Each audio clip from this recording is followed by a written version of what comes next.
Now, following the devastation, of course, came the cleanup process, and that's where Wayne County Emergency Management Team really stepped into action, pulled together, as so many people do, following a severe storm that hits. And they really helped the community they served, picking up those pieces. And so, Kat, you were able to sit down with the emergency manager at the time to take a look back in the aftermath of this storm and really the cleanup process that was continuing to take place. Yeah, Jessica, after a major disaster, emergency managers are there to aid in recovery efforts and ensure communities they serve get the help that they need. And in 2013, Wayne County Emergency Manager Nick Kimnitz walked me through his work in the days after the storm.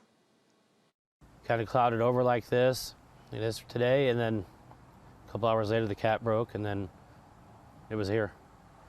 After hearing reports of damage, Wayne Emergency Manager Nick Kimnitz rushed back to the city from his storm spotter location.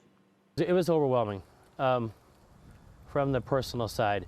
You know, it's one thing to get called out to go to another community or another area of the state to help in a response, but here it's different because you live here. You know all the people, it's local. I know a lot of the people that were injured. I know the people that were in the businesses, some of the people that were evacuating. So you had the personal side here too. Kimnitz coordinated the response and recovery after the EF4 struck. There was a lot of mutual aid that day, and there was, for the responders as well as the community, it took so many people that evening to make this all work. Once the initial storm cleanup was done, the rebuilding work began.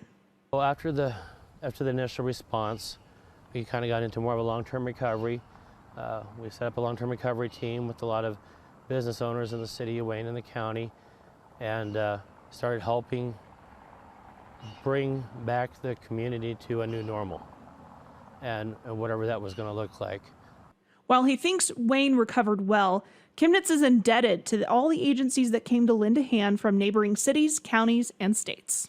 I just want to reiterate, you know, a thank you to all the mutual aid and everyone that came and helped us that evening. It was overwhelming, but it was very appreciated. Tonight on a special edition of News 4 at 6, we head back to Wayne, Nebraska to see how that community has rebuilt after the EF4 tornado 10 years ago today. Join us for Heartbreak to Healing, the Wayne, Nebraska tornado 10 years later, during a special edition of News 4 at 6 coming up after NBC Nightly News. From Siouxland